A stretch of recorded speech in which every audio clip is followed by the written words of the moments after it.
E uma pessoa diz que está profundamente descontente porque a sua vida não se estabiliza. Naquele livro A Criação, nós lemos que o poder da vida está na renovação. Então é como se a gente quisesse matar a vida, querendo que ela se estabilizasse. Porque a vida da vida é essa renovação contínua. E a cada instante que passa, a vida vai transcendendo tudo o que ela já manifestou, segundo a criação. Então, se a vida já manifestou coisas para nós, a cada momento que passa ela vai transcendendo aquilo. Ela vai superando aquilo e vai para novas etapas. A vida faz isto sem que os sentidos percebam. Vocês já notaram que os seus 5 sentidos não percebem a vida passando? E não há nenhum pensamento, por mais ágil que seja, nenhum sentido mais aguçado que seja, que possa acompanhar esse movimento da vida. Então, querer que a vida se estabilize é uma coisa contrária à realidade, a tudo o que acontece. A nossa razão muitas vezes não compreende a vida. Mas não é que a vida esteja errada ou que a vida não sirva. É a nossa razão que não consegue compreender. Porque tudo que a vida é, tudo que a vida faz, tudo que se passa na vida, tem sempre uma lição profunda para nós. Agora, como a razão humana, a mente não compreende a vida, cria-se um mal-entendido entre o ser e a vida. E a vida vai acontecendo, vai fluindo em silêncio.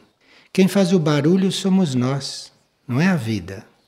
A vida é muito silenciosa e a vida nunca se deixa prender. Você não pode parar a vida. Você não pode dizer à vida, pare com isto. Não tem como. Porque isto é o movimento dela, isto é o natural, isto é a realidade dela.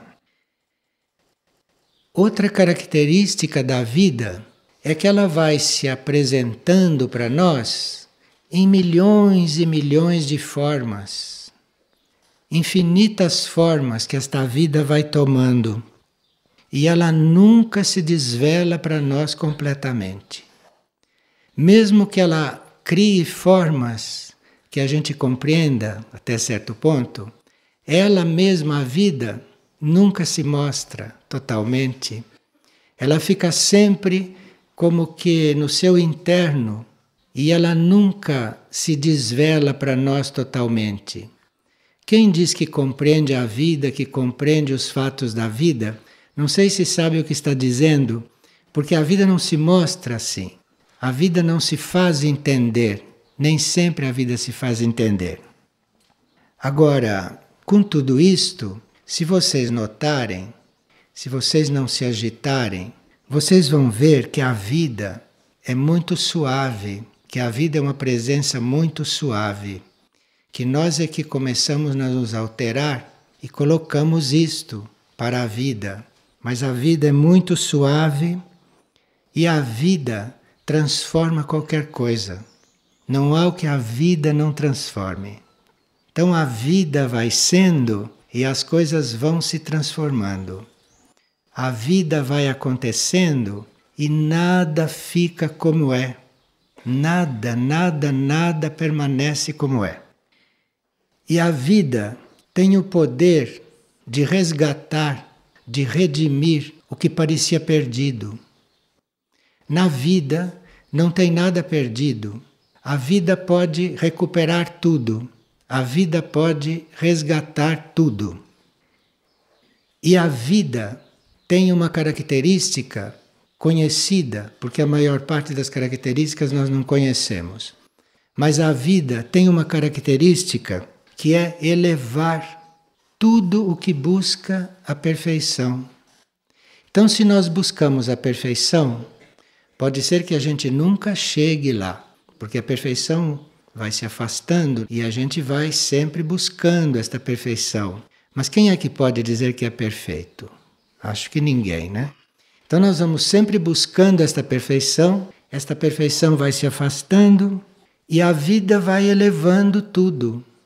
Então nós somos na vida elevados ou caímos dependendo de se estamos buscando a perfeição.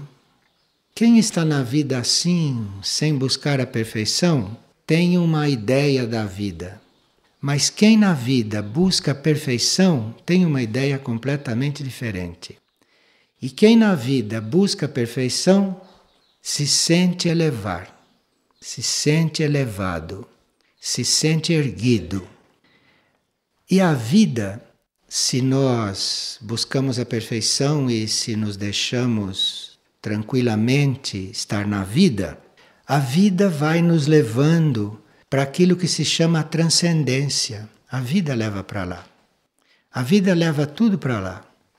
Então nós vamos transcendendo todas as coisas, vamos chegando na vida transcendente. A vida transcendente é uma vida depois desta. É a vida que vem depois desta. Não sei qual é, mas é a que vem depois desta. Então a vida vai nos levando para lá. Precisaria que a gente realmente não mexesse com a vida, que deixasse a vida fazer o trabalho dela e que a gente fosse a vida, que a gente se deixasse viver, mas sempre buscando a perfeição. E aí nós vamos chegando além daquilo que somos e além de onde estamos, além do que estamos fazendo, nós vamos ficando sempre além. Porque a vida leva para isto. A não ser que você force na direção contrária. Mas é para isto que a vida leva. Agora, nós conhecemos a vida através da nossa ótica, através deste mundo, que não é um mundo muito bonito. E nós enxergamos a vida através dos nossos sentidos. Nós enxergamos a vida assim como o mundo é, como os homens vão fazendo o mundo, mas a vida, nos seus aspectos desconhecidos para nós, nos aspectos da vida que a gente não vê, ela é imaculada, ela é pura, ela é o que há de puro e de imaculado, nos seus aspectos desconhecidos. Porque os aspectos conhecidos da vida, esses nossos, nós sabemos como são. E se não se busca a perfeição aí dentro, nós realmente ficamos numa situação bem paralisante. Mas uma coisa é o que nós vemos da vida e o que nós compreendemos da vida. E outra coisa é a vida, que a gente não consegue compreender totalmente porque ela não se mostra. Ela é pura, imaculada, desconhecida, interna. E você buscando dentro disto, você vai estando na vida, você vai vivendo. Então, se esta pessoa está descontente porque a sua vida não se estabiliza, graças a Deus. Porque na hora que a vida se estabiliza, terminou. Toda a participação neste movimento, toda esta participação na criação.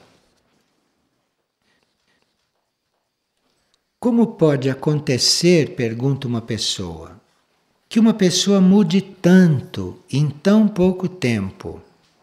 Esta pessoa estava lendo Contatos com o Monastério Intraterreno e leu lá que Santa Teresa de Jesus não tinha uma verdadeira vocação religiosa no princípio. Se você a visse antes de ser religiosa, você não iria imaginar que ela iria ser o que foi. Porque ela não demonstrava aquilo. Ela não tinha uma expressão do mesmo teor que ela mostrou depois. Então pergunta, como pode acontecer que uma pessoa mude tanto em tão pouco tempo? Porque ela não teve uma vida muito longa. E de repente se tornou em um símbolo religioso. Vocês sabem pela biografia de Teresa que ela passou 4 dias sem sentidos. Ela passou 4 dias que já estava sendo dada como morta. no fim do quarto dia estavam já para fazer o funeral. E que foi aí que ela voltou, foi aí que ela retornou à consciência.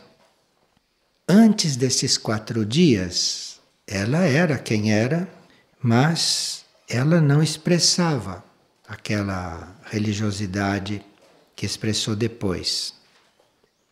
O que houve nesses 4 dias foi uma transmutação, mas não uma transmutação de alma, e nem uma transmutação de mônada. Houve uma transmutação de corpo mental. Isto é, um corpo pode ser transmutado, não precisa o ser todo. E Teresa é um caso típico de transmutação mental. E quando ela passou os 4 dias inconsciente, o corpo mental foi transmutado e foi colocado um corpo mental de um grande iniciado antigo e que exprimiu um conhecimento espiritual genuíno, puro, que ela antes, nem em sonhos, poderia exprimir.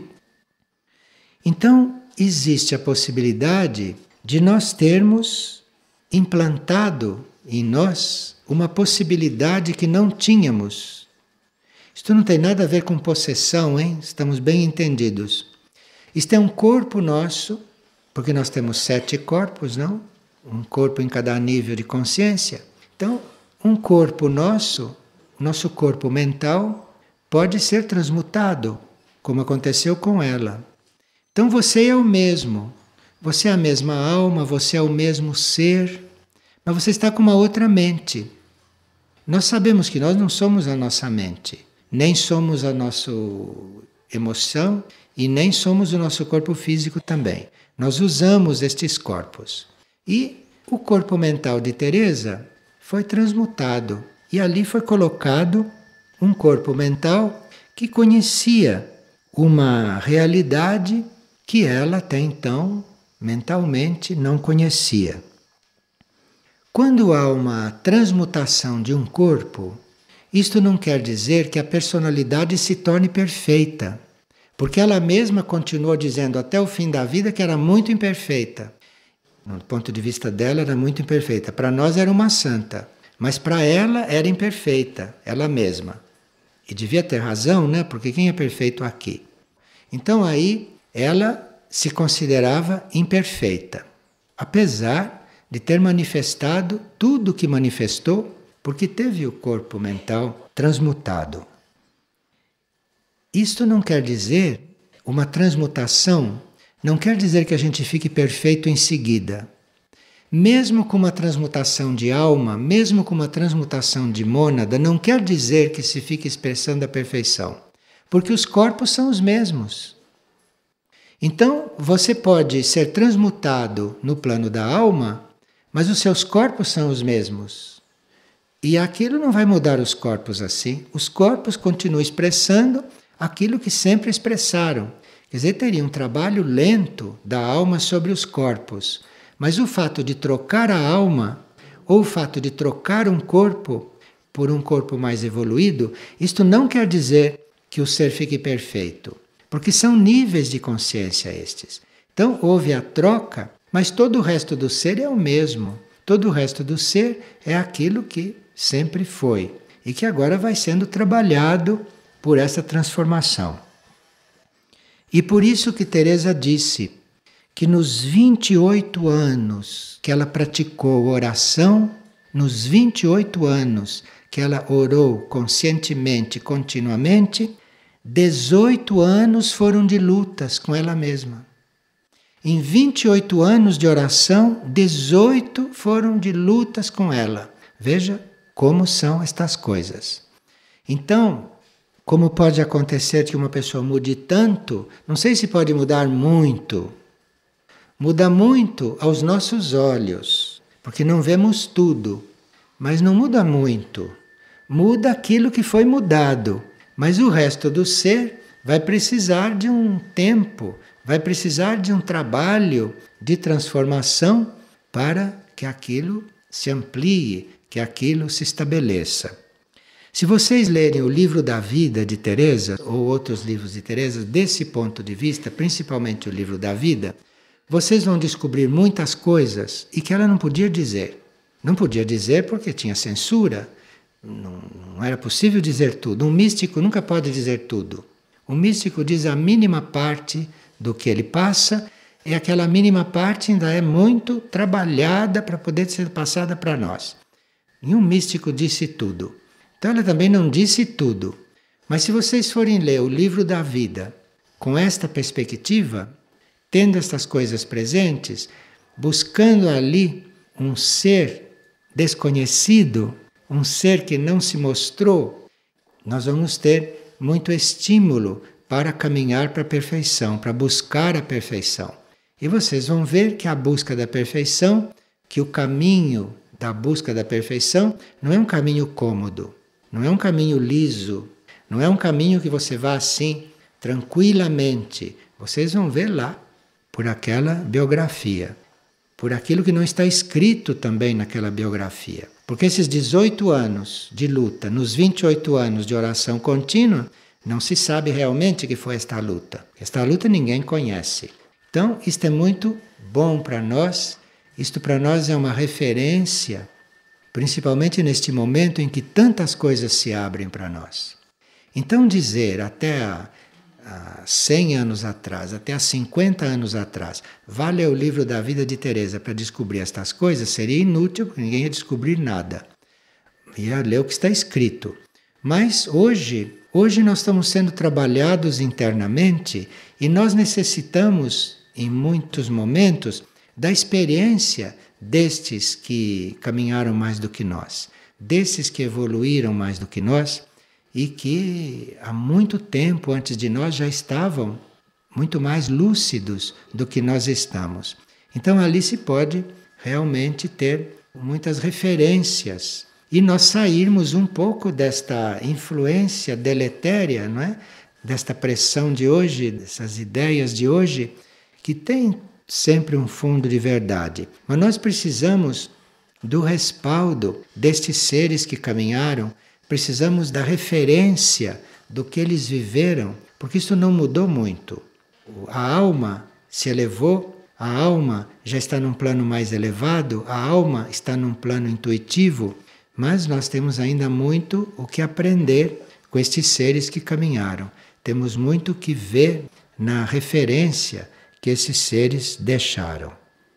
Então, uma pessoa mudou tanto em pouco tempo? Sim, ela mudou, mas não sei se foi tanto, tendo em vista todo o ser. Para nós faz um grande efeito, uma grande mudança, mas ela é que sabe quantas resistências, quantas dificuldades, quantas coisas da matéria ela, naquele momento, estaria trabalhando para que fosse melhor. Uma pessoa está pedindo que a gente fale sobre a energia do olhar e como tornar o olhar um veículo de cura. Nós não temos que nos preocupar com o nosso olhar, porque o olhar é puro quando nós estamos com a mente no coração, em Deus, na alma. Não precisamos nos preocupar com o olhar. Nós temos que nos preocupar é manter a mente em Deus, manter a mente na alma. Aí o olhar corresponde a isso. E claro que na medida que a nossa mente, na medida que o nosso ser está todo concentrado no mundo interno, o olhar, correspondendo a isto, pode ser um olhar curador. Mas nós não temos que nos preocupar com o olhar. Nós temos que nos preocupar é com a nossa posição interna. O olhar é uma consequência. Os olhos são a janela da alma. Então é preciso que nós estejamos na alma para que o olhar seja puro. E a pessoa pergunta: por que não percebemos a alma? Se a alma é um núcleo da nossa consciência, por que nós não o percebemos? A alma é o nosso núcleo no plano intuitivo, no nível intuitivo, que é um nível bastante sutil e depois do mental. Então, enquanto nós somos emocionais mentais, nós não podemos perceber a alma. É preciso transcender esse estado emocional mental, embora continuemos a ter esses corpos, para podermos perceber a alma. Mas mesmo que a gente não perceba a alma, mesmo que a gente não tenha consciência desse núcleo nosso no nível intuitivo, ele age sobre nós. E ele pode já estar controlando, em parte, os corpos e a gente não ter consciência disto. Sempre que nós estamos caminhando segundo o nosso destino, isto é sinal que a alma já está controlando os corpos. Nenhum ser humano faz o que deve sem que a alma já esteja inspirando, ou sem que a alma já esteja no controle dos atos daquela pessoa. Isso pode ser visto mais rigorosamente quando se diz que o que nós fazemos de errado fomos nós, e o que fazemos de certo foi a alma. E aqui uma pessoa está pedindo que a gente volte um pouco àquele assunto do misticismo, no sentido de se explicar se alguém já nasce místico ou se ele vai ficando místico durante a encarnação. Bem, o misticismo é aquele período que vai de quando o ego começa a se interessar pela alma até o momento em que o ego se funde com a alma. Então, todos passam por este estado místico, a uma certa altura da sua evolução. Enquanto a pessoa não está interessada na alma e nem tem consciência da vida superior, ela não pode ser mística. Ela é uma pessoa instintiva, emotiva ou mental. Ela começa a ser mística quando ela começa a se interessar pela vida interna, pela vida superior e pela alma.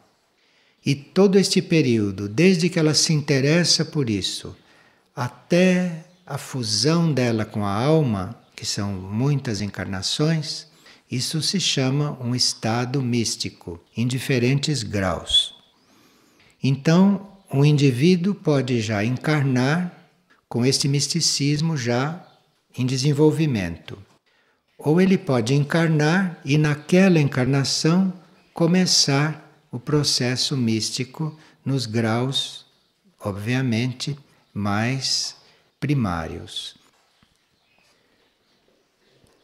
E uma pessoa está perguntando o que nós quisermos dizer quando nos referimos à nossa essência imortal. Então, a essência de cada um de nós é imortal, porque sempre existiu e vai existir sempre. O que é mortal são os corpos. E o que pode ser mortal é a alma também. Isto é, os corpos se desintegram no final de cada encarnação. E a alma fica reencarnando. Agora, a alma, ela é movida e ela tem a sua vida, a sua direção, ou ela é um prolongamento da mônada, que é um núcleo ainda mais profundo. Então, o nosso núcleo mais profundo e que é indestrutível é a mônada. A alma que reencarna pode ser destruída. Se a alma é destruída, a mônada precisaria recomeçar o seu trajeto a partir do reino mineral. Depois o reino animal, o reino vegetal, o reino humano. Então a mônada é a que é indestrutível. A alma pode ser destruída durante o caminho evolutivo. E se ela for destruída, a mônada terá que recomeçar o trajeto a partir do reino mineral. Então, nós somos indivíduos em nível de mônada. Em nível de alma, somos um núcleo anímico, mas nós, como indivíduo indestrutível, isto é em nível de mônada.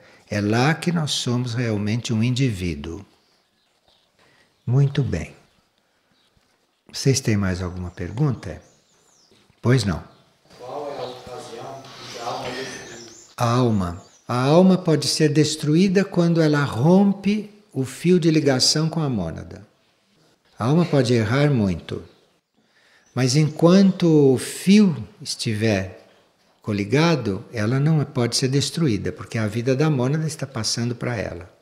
Agora, uma alma pode a uma certa altura cometer este erro, por orgulho, querer se separar e romper a sua ligação com a mônada. Aí ela praticamente assinou a sua destruição, porque a vida dela não tem mais como desenvolver, porque vinha do alto, vinha da mônada. E outra dúvida que ficou aqui numa pessoa é a respeito da transmutação do corpo mental. Porque se disse que Santa Teresa de Jesus teve o corpo mental transmutado, isto é, teve o corpo mental substituído por um outro corpo mental. Foi por isso que ela se tornou, a uma certa altura da vida, muito conhecedora, muito bem informada de tantas coisas que normalmente são mistérios e que eram mistérios para ela também antes.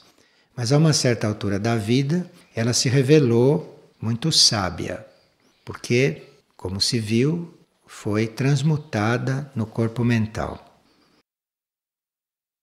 E aqui esta pessoa está perguntando: quem cedeu este corpo mental? Ficou sem corpo mental? Como é isto? E onde foi parar o corpo mental original de Santa Teresa?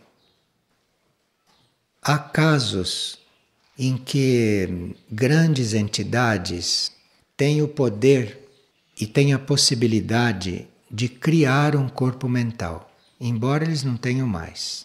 Então, há entidades criadoras que podem criar qualquer tipo de corpo.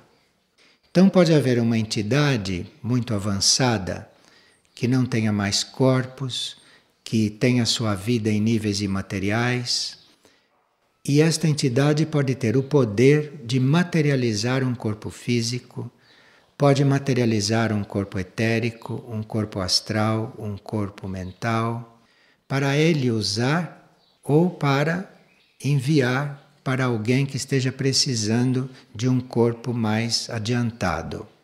Então, uma entidade pode criar um corpo e enviá-lo e cedê-lo para alguém que precise de um corpo mais avançado. Este corpo, chegando lá, ou pode se juntar ao corpo mental da pessoa e os dois convivem até o final da encarnação, ou o corpo mental da pessoa pode ser retirado e entrar aquele segundo. Se o corpo mental foi retirado, ele tem um átomo permanente, que é imperecível. Esse átomo permanente fica aguardando que o indivíduo receba de novo.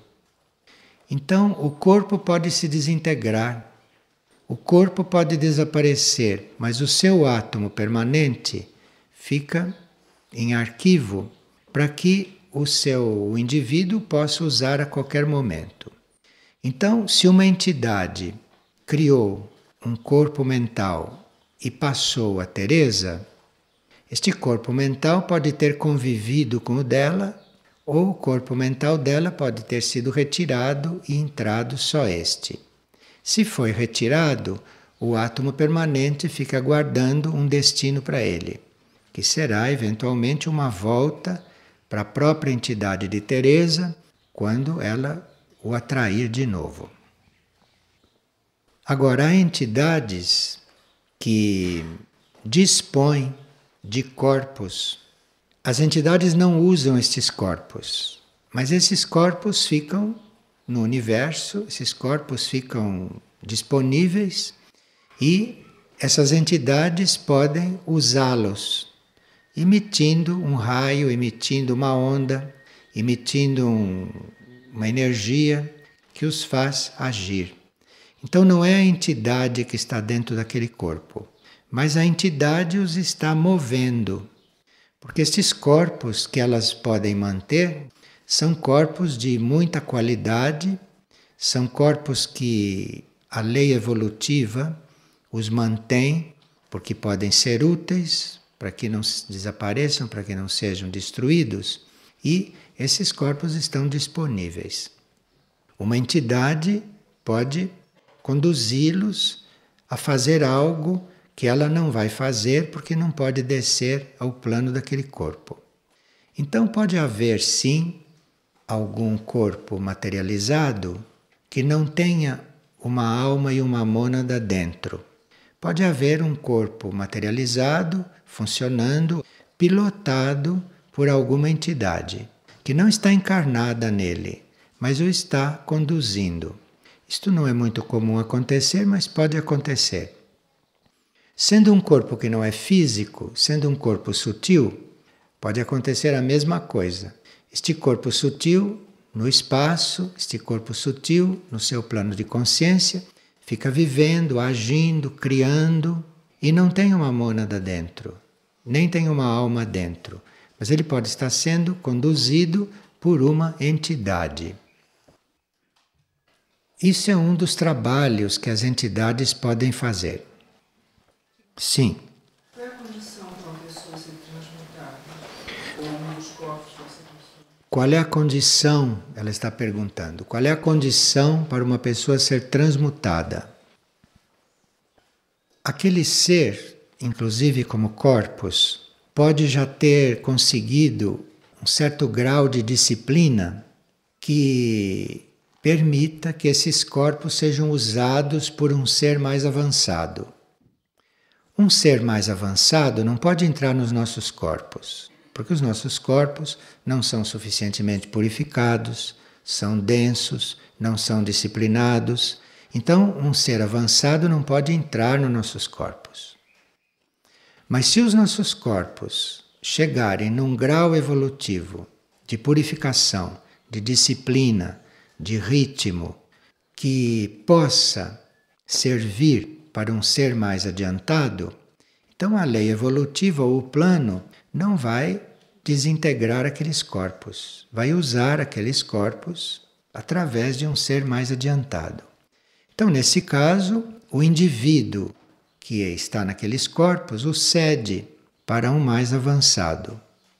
Que nós podemos ter um corpo que pode ser muito mais útil, nós podemos não ter capacidade para usufruir de um corpo nosso ou dos nossos corpos o suficiente. Então, neste caso, nós podemos ceder os corpos para um ser que possa usá-lo melhor, que possa, através deles, fazer um serviço aqui na Terra, que possa, através dele, usá-lo em algum tipo de serviço, que nós não podemos, porque não temos aquela evolução. Então, nós podemos não ter evolução para certos tipos de serviço, mas os corpos, se forem habitados por um mais evoluído, podem render. Então, neste caso, pode haver uma transmutação. Agora, pode acontecer também transmutação porque alguma mônada não queira mais continuar encarnada. A mônada pode entrever outros trajetos, ou a mônada pode não querer mais lidar com aqueles corpos, por algum motivo dela. Então, isto é um motivo para haver uma transmutação. Então, neste caso, a mônada que não quer mais aqueles corpos, a mônada cede aqueles corpos por uma outra mônada que os queira usar. A alma participa, a alma é consciente desse processo, mas nada disso pode acontecer se a mônada não autoriza. A mônada é que conduz a alma. Principalmente nesses casos de transmutação, em que as almas já têm uma certa evolução, é inconcebível que aconteça algo que a mônada não esteja conduzindo. Então, quem conduz isto tudo, quem autoriza é a mônada. E a alma é aquela que vai de corpo em corpo. E nós vínhamos estudando aqui há uns dias essas hierarquias Kaji e Nanji, que são as hierarquias dévicas e a hierarquia angélica. E uma pessoa aqui está perguntando algo a respeito disto. A pessoa está a par dessas aberrações genéticas que estão acontecendo com as plantas, com os animais e até com os seres humanos, que são aberrações. Está perguntando se a gente interfere geneticamente em um certo reino, seja no reino mineral, vegetal, animal ou humano, se os devas ou os anjos participam disto. Porque nós sabemos que há devas e há anjos encarregados da evolução de seres, e não só seres humanos, mas também seres animais, vegetais e minerais. E como ficam esses devas e esses anjos, ou como ficam essas hierarquias Kaji e Nanji diante de uma modificação artificial genética? Em princípio, os devas ou essas hierarquias se afastariam do processo, em princípio. Agora, não se pode ter uma regra fixa para estas coisas. E pode ser que ali haja uma transferência de deva, ou haja uma transferência de ser hierárquico por um outro ser que possa lidar com aquele material modificado. Os devas, os anjos, essas hierarquias Kaji e Nanji, esses seres estão de diferentes graus evolutivos. Então, um deva pode estar cuidando de uma espécie vegetal, de uma planta.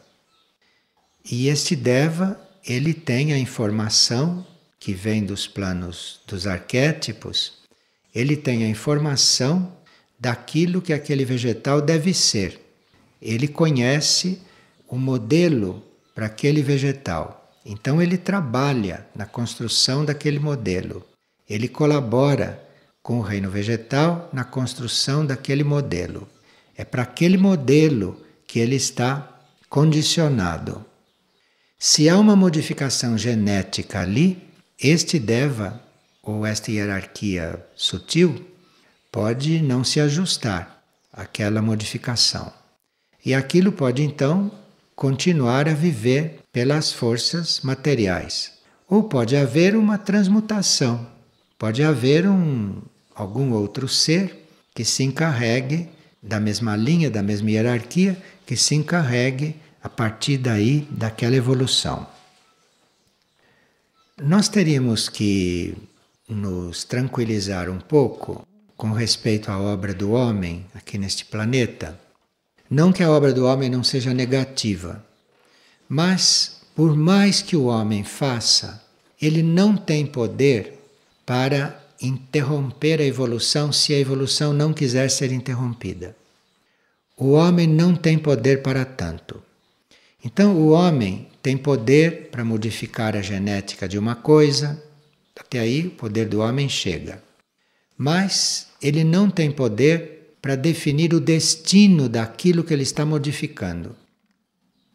Então o homem pode fazer uma experiência genética para uma certa finalidade. Ele tem poder para fazer a experiência, mas ele não tem poder nenhum para fazer com que aquela finalidade se cumpra. Por exemplo, o homem pode criar uma guerra química. O homem pode criar uma bomba de hidrogênio. O homem pode criar armas que tenham a capacidade para destruir o planeta. Isto ele pode. Mas ele não tem poder para destruir o planeta. Porque mesmo que ele usasse todas estas armas, todas de uma vez, teoricamente o planeta seria destruído. Mas se a evolução extraterrestre, se os conselhos extraterrestres, se a consciência superior não quiser que o planeta seja destruído, mesmo que eles usem todas as bombas ao mesmo tempo, o planeta não será destruído. Porque as forças cósmicas, representadas também pelas naves laboratório, ou pelos vários tipos de nave que zelam pela integridade da Terra, então essas forças cósmicas têm poder infinito, e não o homem. O homem tem poder dentro de um certo âmbito. Por exemplo, um homem tem poder para se suicidar, não é? Ele pode se suicidar, mas ele não tem poder para destruir a vida dele, porque a vida dele não é o corpo que ele está mandando para desintegração. A vida dele não é só aquela alma que está naquele corpo, cuja evolução ele interrompe com seu poder de se suicidar. Então ele usa o poder e se suicida, mas ele não tem poder para destruir a vida nele, porque a vida dele vai continuar depois do suicídio. Aquilo vai continuar. E nenhum ser tem poder para matar a vida. Então, o poder do homem é assim. É claro que toda esta manipulação genética, toda esta manipulação nuclear, tudo isto trará muitas consequências kármicas para o homem, para a humanidade e para o planeta. Isso sim. E se o homem conhecesse essas consequências, ele não mexeria com isto. Se o homem soubesse que karma ele está criando para ele próprio e para a humanidade, criando estas armas e fazendo essas experiências genéticas, se ele soubesse que karma ele está criando, ele não faria isto. Ele faz isto porque ele ignora o que ele está fazendo. Agora, por mais que ele faça, ele não vai conseguir fazer o que ele quer. O que vai ser feito é aquilo que for autorizado pela lei evolutiva. É aquilo que couber dentro do plano evolutivo para este momento. E é claro que os limites entre estas coisas são muito amplos. Nada é rigoroso e também a nossa compreensão destas coisas chega até um certo ponto. Porque estas coisas não são físicas, estas coisas são sutis, são internas, e nós precisamos ter o conhecimento interno, termos os sentidos internos já desenvolvidos, para podermos ter mais conhecimento de tudo isto. Então, principalmente numa situação como esta, na qual nós sabemos perfeitamente que o mundo não vai acabar, que a humanidade não vai ser destruída, pelo menos por enquanto. Então, nós temos que estar num mundo como esse, assistindo tudo isto, procurando colaborar o menos possível para todo este desequilíbrio. Colaborar o menos possível. A gente pode estar colaborando inconscientemente. Por exemplo, amanhã eu posso entrar em um supermercado, comprar um pão, e aquele pão ter sido feito com trigo geneticamente modificado. Então, se eu vou usar aquele pão, se eu vou comer aquele pão, eu estou colaborando com isto. Eu estou dando meios para que tudo isto continue. Então, a gente é responsável por muita coisa que a gente desconhece. Muita coisa que a gente desconhece. Vocês podem entrar num lugar e estar ali acontecendo várias coisas negativas e aquelas forças negativas podem, a uma certa altura, começar a usar as suas forças que entrou ali para continuar aquele trabalho. Então você, sem querer, está cedendo forças para um núcleo negativo que está se desenvolvendo ali. E assim por diante. Nós podemos fazer muitas coisas sem saber, ou sem termos consciência, ou estarmos envolvidos com coisas que nós realmente não escolhemos. Então, se nós fôssemos nos preocupar com isto, não viveríamos mais. Não só não viveríamos mais, não saberíamos para onde ir, porque isto tudo está na órbita deste planeta. Então nós temos que estar nesta órbita, diante de tudo isto, o mais conscientes possível, sabendo que às vezes a gente não faz o bem que quer, mas faz o mal que não quer, como se disse isso há 2000 anos. Então você está numa órbita assim, que você pode não estar fazendo o bem que quer e estar fazendo o mal que você não quer. Então você sabe disto, você seja o mais consciente possível e tenha fé que as coisas serão como devem ser. Que no fim as coisas serão como devem ser. E isto para nós é uma aprendizagem. Nós não somos vítimas dessas coisas, não. Nós estamos nessas coisas porque precisamos estar para evoluir, para desenvolver, para despertar, para tomar consciência. Por isso que nós estamos nestas coisas. Porque senão já teríamos sido transmigrados. Transmigrados quer dizer levados para outra órbita planetária. Levados para outros planos de consciência fora desta órbita. Então, se nós não somos transmigrados, é porque devemos estar aqui, é porque aqui é o nosso trabalho dentro destas coisas. E por isso o trabalho é na consciência. Nós vamos fazendo o trabalho na consciência, nossa consciência vai se expandindo, e numa consciência se expandir, ela vai fazendo contatos com consciências maiores, até que a uma certa altura a consciência humana começa a tocar consciências supra-humanas, começa a tocar níveis de consciência supra-humanos ou níveis de consciência extraterrestres. E aí, através destes contatos, a consciência humana vai ter muito mais poderes, muito mais conhecimento, muito mais capacidade para lidar com estas coisas próprias da órbita deste planeta. Então, nós precisamos trabalhar a consciência, ao mesmo tempo que tomamos todas as providências para fisicamente, emocionalmente e mentalmente ficarmos o mais sadios possível, mas trabalhar a consciência principalmente, porque é a consciência que tem capacidade de fazer contato com outros níveis, com outros planos e com outras realidades. O nosso corpo físico, o nosso corpo emocional e o nosso corpo mental, ou o nosso corpo etérico, pode não ter poderes para transpassar a órbita planetária, onde tudo isso está acontecendo. Todas essas coisas involutivas estão acontecendo. Mas a nossa consciência, que não são estes corpos, nossa consciência é muito sutil, nossa consciência é impalpável, imponderável, nossa consciência é sutilíssima, é infinita.